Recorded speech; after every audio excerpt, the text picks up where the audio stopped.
Hey travelers, welcome back to the Rift here on Ghostlight.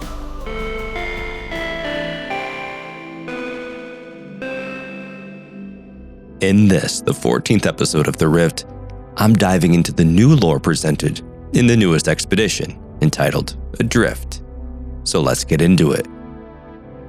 At the start of ADRIFT, we learn that we have awoken on a dead world beneath a dark and lonely sky. We're instructed to adapt and survive to complete the ADRIFT expedition. And this doesn't give us much to go on. How did we get here? What's the context behind the adventure? We're simply an iteration waking up in this parallel dimension. And it's truly a parallel universe. The idea of alternate realities isn't new in No Man's Sky. In fact, much of its lore leans into this idea. We're led to believe that each of the 256 known galaxies are actually, in fact, alternate dimensions. But this universe is something else entirely. Every star system in this universe is abandoned. And you can see in the galactic map that we are, in fact, in the Euclid galaxy. Now, we've seen errors like this before. A while back, I made a kind of response video when Professor Cynical was testing whether or not Galaxy 257, Eos Russmil, actually existed. When save editing to get to 257, you're actually taken back to Udalutai 256, but it's erroneously labeled as Euclid in the galaxy map. Now, this isn't that. In fact, to test just how far-reaching this abandoned reality was, I used Nomad Zap to travel to the Spectral Vanguard's capital planet, Dres Leona. And sure enough, it was the same planet. It had the same flora, the same fauna. You could even find some of the bases if you knew where to look. The base markers appear to be disabled for this expedition, adding to the theme of being alone. This truly is a mere dimension of the Euclid we know. But is there more? Next, I used the app to jump to 256, Udalutai, and sure enough, that universe is completely abandoned too. In fact, every system I visited was abandoned, every space station, field, variant. But abandoned. Now, realizing that you can't get to Galaxy 256 in the normal course of the game, I decided to jump to Galaxy 129, Befemba, smack dab in the center of the traversable galaxies in-game. Once again, abandoned. In fact, when I landed in 129, I ended up in a phantom star system. If you don't know what that is, please see the video in the card above. That too was abandoned. It was clear, this alternate reality is all-encompassing. This is later confirmed by that bomber boy, who points out this expedition override, force all systems abandoned, set to true. And that really seems to be the theme of this place. In fact, the theme of the last few expeditions and arguably the game as a whole up to this point. Abandonment. Loneliness.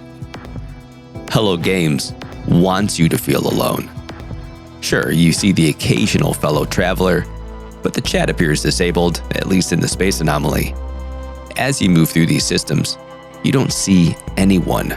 No Gek, no Vy'keen, no Korvax. Well, almost no Korvax. More on that later. If you jump to the first star system in the expedition path, you'll find an Atlas interface. Though not part of the expedition, you can interact with it and be met with the Atlas language, which is unknown at this point. Sully Kiwi points out over on Twitter that the language progress isn't saved in the catalog, so you would need to learn the entire language before interacting with the Atlas interface if you wanted to know what the Atlas has to say. Or, once again, go see that Bomber Boy's Twitter account. It turns out the Atlas interfaces are resorting to some old pre-Atlas Rises responses. That is, a time before the main story that we know today was implemented. Now, using the phase milestones as a guide for the order of the story, the next thing we do is seek out a holo terminal as we attempt to locate a signal. Any sign that we're not alone in this strange universe. After boosting the power and sending our own broadcast, we do find a faint signal, something the game calls an anomaly, noting the purple text. Now, I don't think this is meant to be a reference to the travelers. I think this is supposed to be a clue as to the next step of the story, calling in the space anomaly. Though there is no clear hint as to what the signal is, once the task is complete, the milestone is updated to say that we spoke to the void.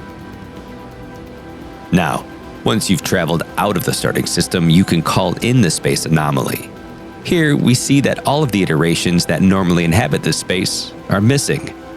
Curiously, when you head to the proprietors of the establishment, you'll find that Polo is missing, but Nada appears to be in some sort of trance.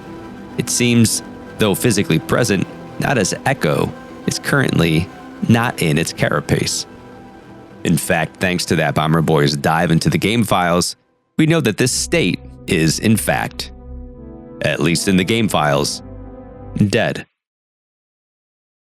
A fun little side note to add, while working on this video, that Bomber Boy and I put our heads together to follow a clue that was put out by Tim Woodley at Hello Games.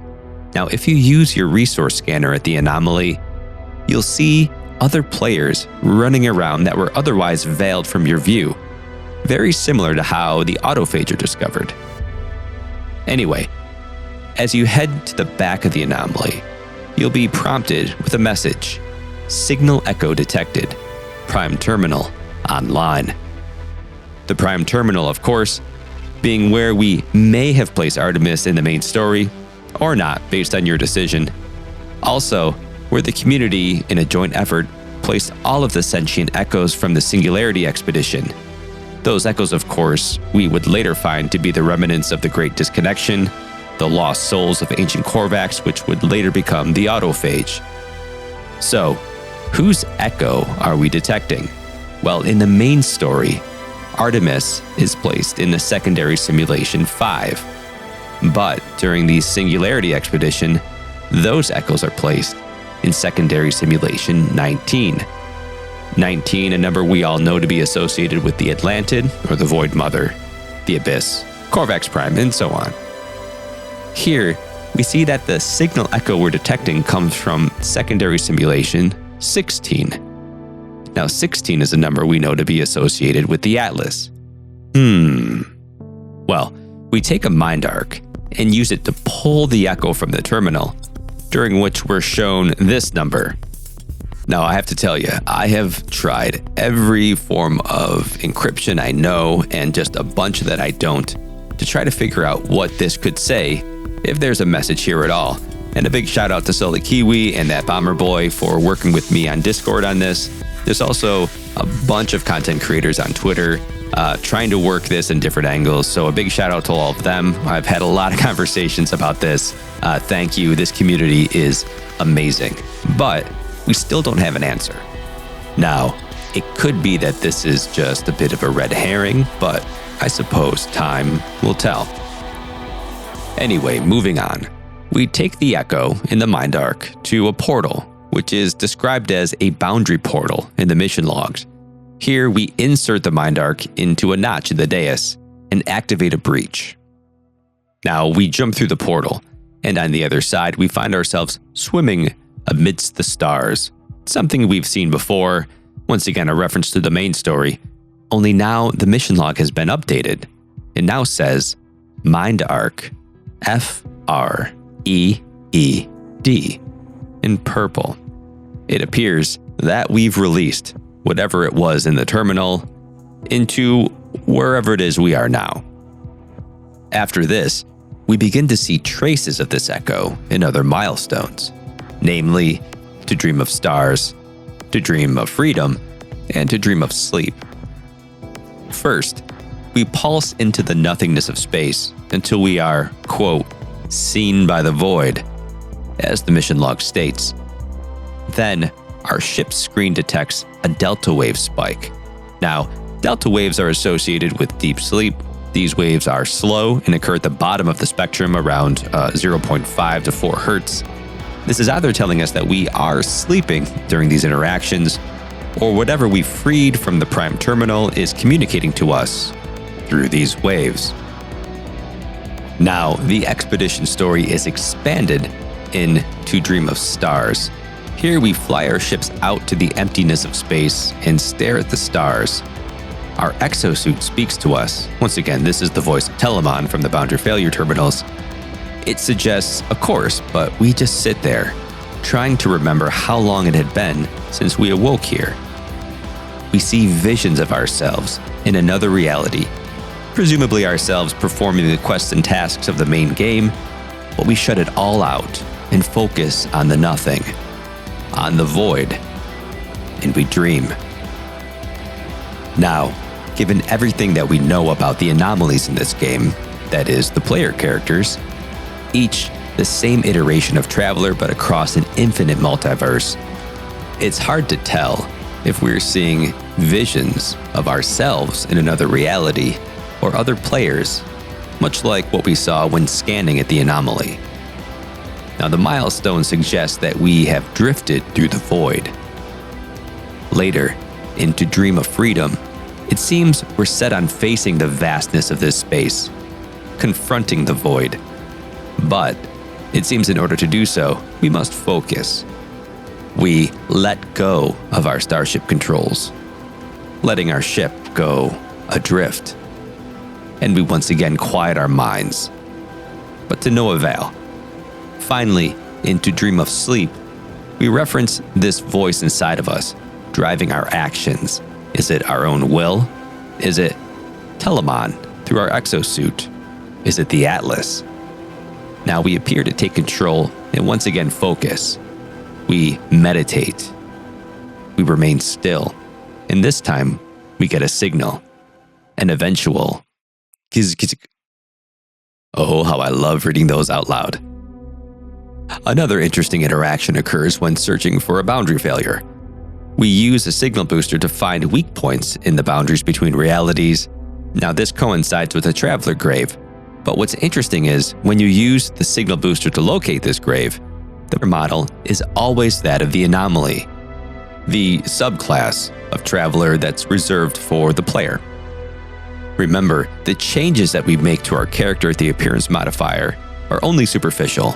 Even though you may look like a Gek or a Korvax or a Vy'keen, it's only a holographic projection. All players truly look like this.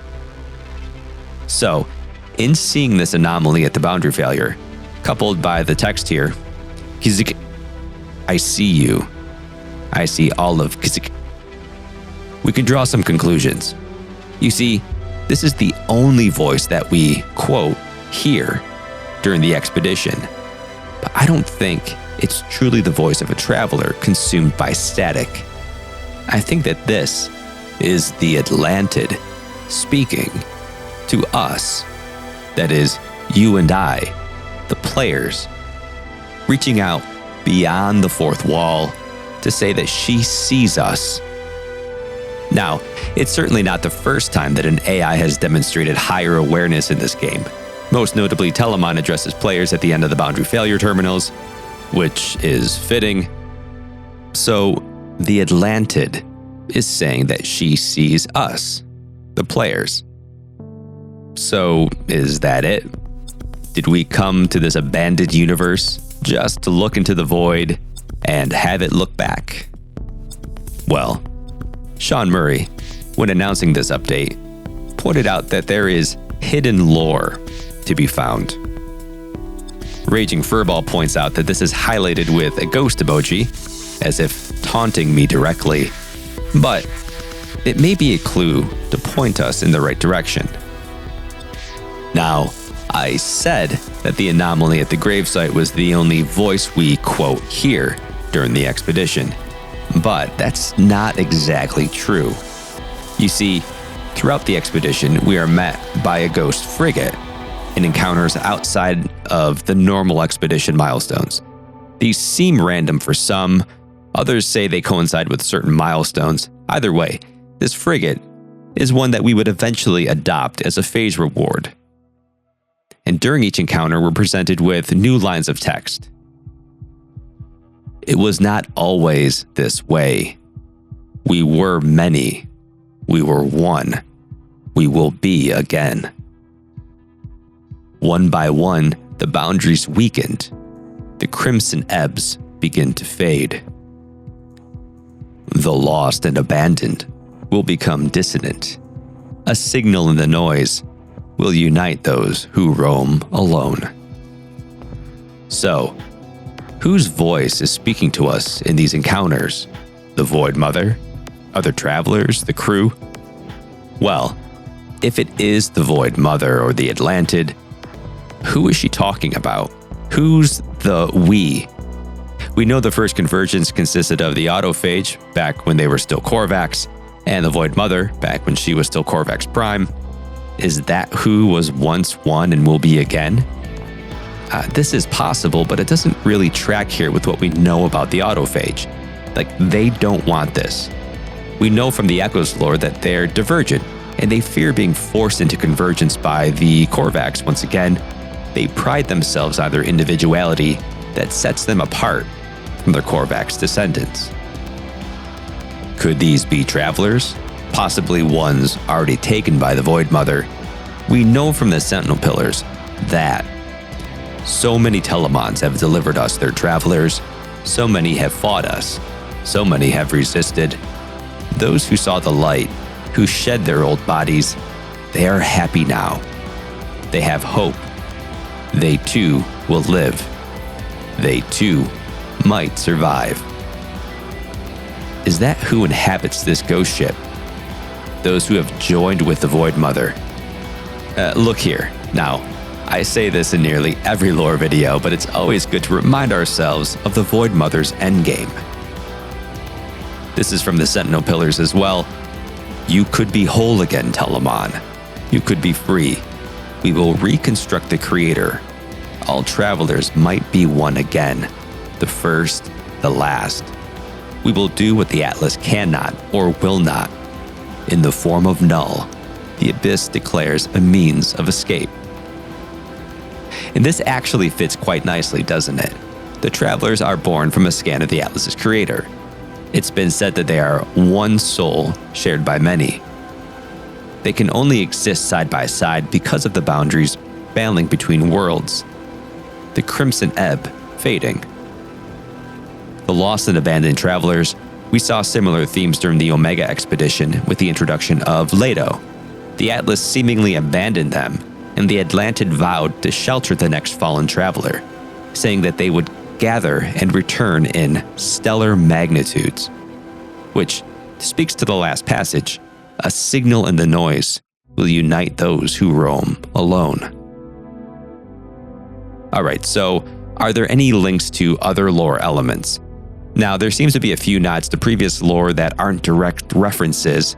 For example, this idea of being alone in the universe, looking at the same stars as someone but still not being near them, existing in the same place as someone but still being alone. Also, the activity with the Prime Terminal. It's all very reminiscent of the Artemis Path storyline.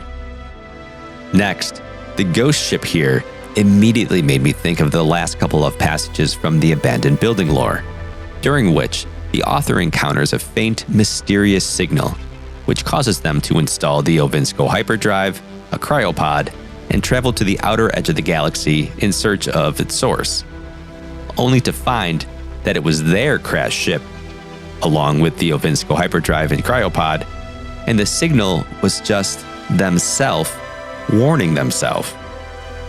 Strange. There are some similarities here. The author suddenly finds themselves in an alternate reality or time. The world they knew as home was gone, destroyed. They, however, weren't alone. They still encountered other entities, all of which believed the author to be crazy. One of the notably interesting things about this lore is that the author finds themselves happening upon the abandoned buildings and reading the first few passages of the very lore that this story is in. Like the author found the first passages, likely written by Null, and then added their own story to it. Now, for all the similarities, none seem to reveal any insight into the Adrift lore here. And finally, the Singularity Expedition. As I've already mentioned, the secondary simulation 19 housed the echoes from the simulation, until we pulled the Echo Collective out of it. Now, in this reality, we see secondary simulation 16. Now we pull an Echo out of it, and we free it through the boundary portal. But what does it all mean? Alright, let's speculate. I know how you all love when I say that. For some time, the game has been building on this idea that started with the destruction of Korvax Prime. But it's been touched by so many other updates, from Atlas Rises and Abyss to Interceptor and Echoes. My first impression was this alternate reality might be the Void. We somehow traveled to a place where we're all alone, but we encounter something else hidden in this world. But after playing the expedition, it feels like Hello Games is trying to resolve the confusion around the idea of the Void, trying to reconceptualize it as true emptiness. To find it, we must tune out the world and focus on the nothingness, on stillness. Only then do we truly connect.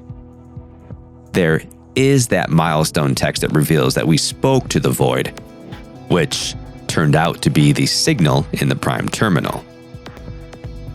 Wherever this is, it seems that the signal found in the Prime terminal very well may be the Void Mother. But let's look at some other possibilities. Artemis, for example. Well, we know that Artemis, if we chose to upload them, was placed in secondary simulation 5. But not everyone chose to do this. In many instances, the player may have opted to let Artemis die. And though we certainly have alternate universes, each traveler is already an alternate version of one another. So having an alternate version of an alternate version might be a little too confusing. So this one is a no-go. Okay, how about Ariadne? Now, we know that someone killed Ariadne and replaced them back in the Weekend Mission lore a few years back. Now, this someone is still present in the space anomaly, but it could be that Ariadne's Echo was trapped somewhere else to hide the truth, and perhaps we've freed them to reveal the conspiracy that's been brewing since the Abyss update. However, I've speculated that it was Null that killed Ariadne, and Null, as we know, expands their life by consuming the echoes of other travelers. So, Ariadne may be gone for good. But I admit, this is a healthy dose of speculation, so let's call this one a maybe. Alright, well, how about Null? Well, we've seen Null get stuck in places before. It's also likely that Null is the author of the first few passages of the Abandoned Building lore. Not the Ovinsko part, but before that. Null has traveled to the world of glass, befriended the Void Mother, and appears to be a part of her plan. Again, I've speculated that she hopes to recreate the creator by having Null consume or join with the other travelers in some way, shape, or form. But another healthy dose of maybe, so let's call this one a maybe. If true, we've unleashed an important part of the Atlantids' plan. Now, my money is still on the Void Mother. Although trapped here, she seems more than capable of transmitting a signal out. It seems that most electronic life forms can receive this signal. It's only the biological life forms that need a powerful receiver to receive it. There are also so many references to the Void and so many purple-colored text prompts that this feels like the most likely scenario. If true, it's possible that we've unleashed the antagonist into the main simulation through the boundary portal. And only the next update will truly reveal the consequences to what we've done. So what do you think? Did we unleash the Void Mother? Will there be hell to pay? Let me know in the comments below. And that's it. I hope you enjoyed this lore breakdown. Please like and subscribe. Hit the notification bell so you don't miss any future videos. The biggest of shoutouts to my supporters over on YouTube at the Riftwalker level, Miyogi, Miss Merc, and Ragin' Furball. And as always, dear Riftwalkers, I'll see you tonight.